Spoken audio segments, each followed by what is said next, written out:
Bueno, volvemos al último bloque de Que se escuche y como decíamos tenemos otro invitado y un tema del que siempre hablamos este año. Venimos medios demorados con el tema jubilados y jubiladas. José Luis Abanco, ¿cómo te va? Hola, buenas noches. Bienvenido. Gracias por venir. Bueno, no, al contrario, gracias a ustedes de la invitación. Consejero gremial en el instituto, te presentamos como corresponde. La primera pregunta es, ¿hubo aumento para jubilados y jubiladas? Sí, hubo aumento, se cobró el aumento como, bueno, anunció el gobierno y después de toda la pelea nuestra que ustedes han estado dando cuenta en el programa a lo largo de estos meses, las jubiladas y los jubilados hemos cobrado conforme a lo que se firmó en las actas, ¿no?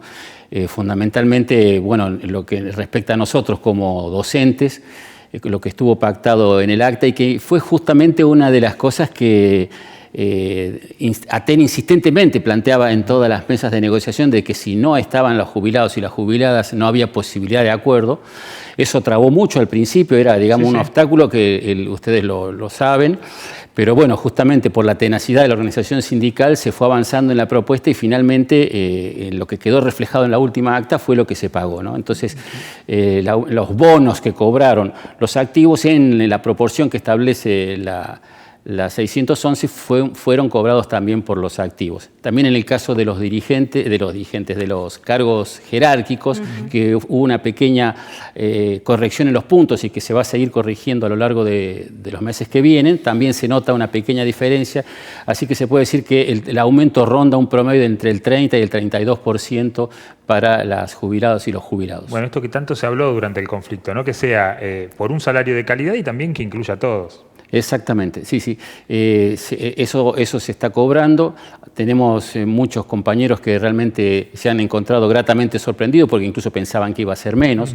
Más allá de que nosotros también hemos sido críticos respecto del contexto en el que opera este aumento, que es un aumento en el que no hemos recuperado todo el salario que hemos perdido, pero en función de la lucha que se dio y bueno, la decisión de la mayoritaria de las asambleas fue entendida como una propuesta aceptable para este momento y en esta situación histórica que estamos viviendo, ¿no? Y algo que quedó del conflicto, que por ahí no se habló tanto, pero hoy hay otras situaciones de conflicto también, como por ejemplo los docentes universitarios que están planteando y ponen como ejemplo lo que logró Aten, ¿no? Con estas semanas y casi meses, te diría, de lucha. Meses, y no te olvides de que nosotros nunca cesamos el reclamo desde el año pasado con las distintas alternativas que permitía la pandemia y fue emblemático lo de fin de año, ¿no? Fin de año cuando después de el ayuno que inician Marcelo y los compañeros de la conducción en la Casa de Gobierno y se arranca esa mesa de negociación en la que no estábamos los jubilados contemplados en la propuesta del gobierno. Nosotros pasamos todo enero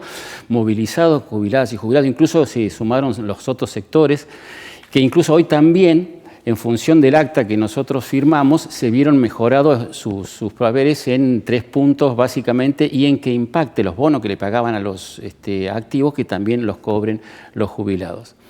Así que en realidad, si bien no es la situación ideal, se puede decir de que ha habido una recomposición importante para todos los jubilados y los jubilados.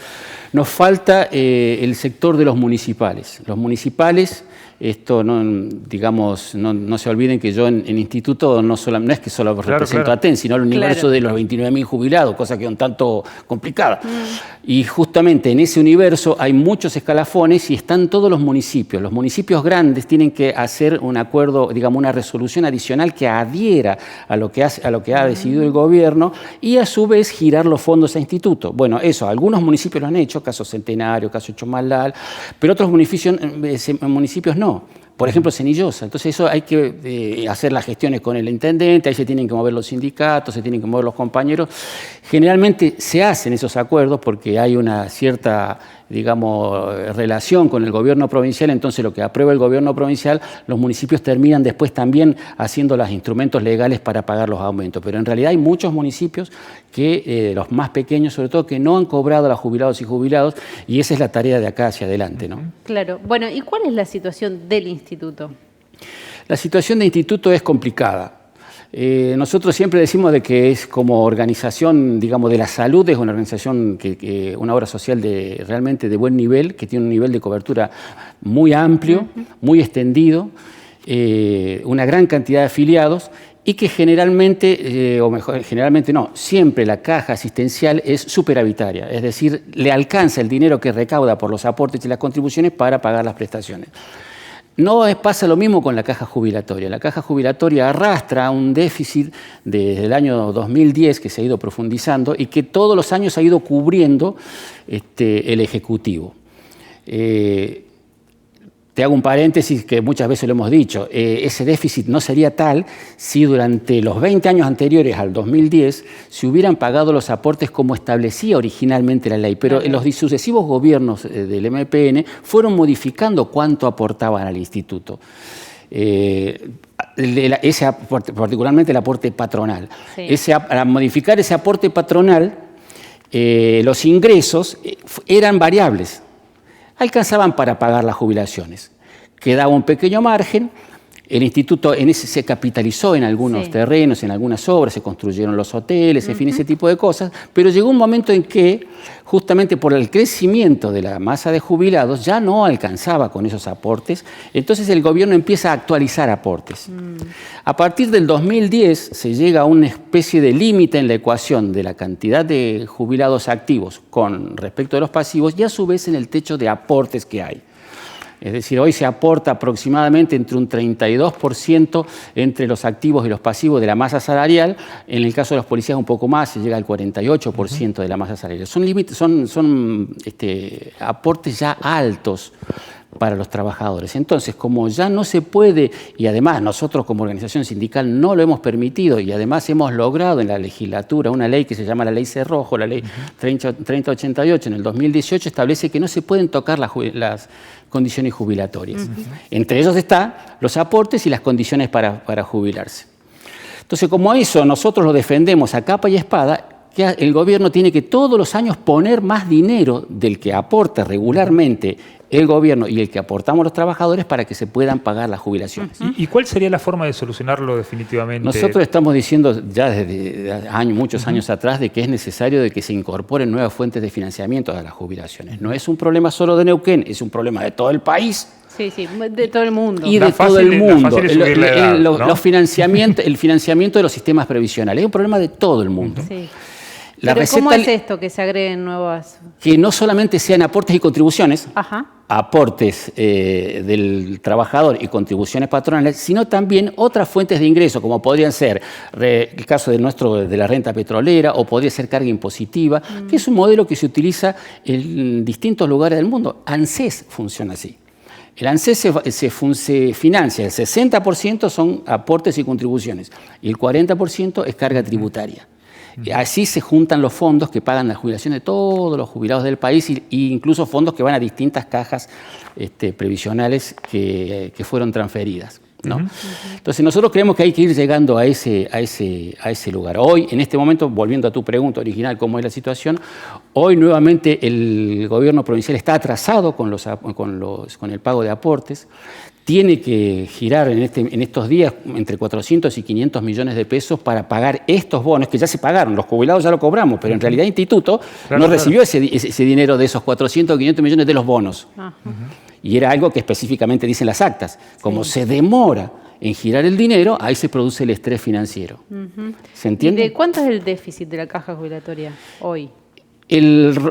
Tenemos una reunión pautada para estos días con la contadora para precisarlo, pero ronda en los 2.000, 2.700 millones de pesos. Es decir, hoy en rojo el instituto está en esa cifra aproximadamente, entre 2.000 y 2.700 millones de pesos. No es la exacta, pero anda por ahí. Bueno, ¿y alguna cuestión que nos tengas que contar? Que no se te olvide. Bueno, para tocar algo de lo asistencial, muy importante, se sacó los otros días una resolución en conjunto de todo el Consejo de Administración respecto de los nuevos convenios que pretenden firmar algunos profesionales del área de la salud. Ustedes saben que el Instituto firma convenios con los médicos, los odontólogos, las farmacias, en fin. Está habiendo una tendencia a nivel nacional de las especialidades medicinales, los traumatólogos, los oftalmólogos, de hacer sus propias organizaciones, sus propias asociaciones y firmar los convenios con las obras sociales. Esto a la larga genera una experiencia a nivel nacional bastante negativa porque establece como pequeños grupos muy reducidos que se convierten en grupos de presión y que llega un momento que bloquean los servicios de salud. Sí.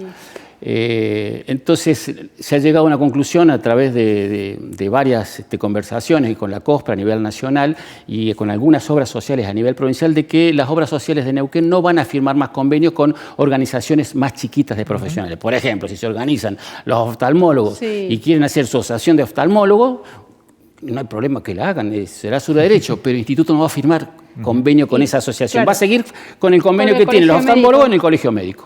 Y va a seguir pagando dentro de ese... Para nosotros nos parece que es importante porque un poco pone coto a esta cuestión de disputar en base a movimientos de presión de los grupos, de los profesionales, los fondos de la obra social, ¿no? Claro, no, pero que además ahora en pandemia está el bono que te cobran encima por darte un barbijo. Exactamente. Digamos, cada especialidad cobra lo que un poco le parece. Sí, en este momento, vos lo has dicho bien, pese a la política que se ha ido desarrollando de denunciar el tema de cobro indebido, aumentar la cantidad de sumarios, todas las sesiones tenemos entre 5 y 6 sumarios a prestadores por tema de cobros indebidos. Pero la verdad es que se ha desorganizado esto y está cobrando los consultorios médicos el tema de coseguro, lo que quieren. No de coseguro, de plus. Es algo que no corresponde, no se ha modificado el valor de coseguro, sigue siendo 100 pesos, deberían cobrar 100 pesos. Son reducidísimos los profesionales, hay profesionales que lo hacen, pero la verdad que la magnitud son más de 2.500 profesionales que habría que controlar y escapa en este momento a las posibilidades de control que tiene el instituto para poder controlar a todos. Entonces eso favorece, digamos, agregado a esto, la cuestión de la situación de vulnerabilidad del paciente que va a atenderse y no va a entrar a discutir el tema de cuánto le cobra el médico. Él quiere que lo cubren, él quiere resolver su problema de salud y si le piden 800, le va a pagar 800. ¿No? Y después muchas veces no hace la denuncia, ¿no? Entonces, esta situación hace de que se haya un poco desmadrado la cuestión del cobro de plus que vos estás diciendo. Bien, José Luis, muchas gracias por haber venido. No, al contrario, gracias a ustedes. Han sido muy amables. Muchísimas gracias y con la actualidad, con lo que sucede en el instituto, nos tenemos que ir. Hasta el jueves que viene, a partir de las 10 de la noche, de las 22, estaremos de vuelta aquí con Que se escuche el programa de ATEN. Muchas gracias, hasta luego.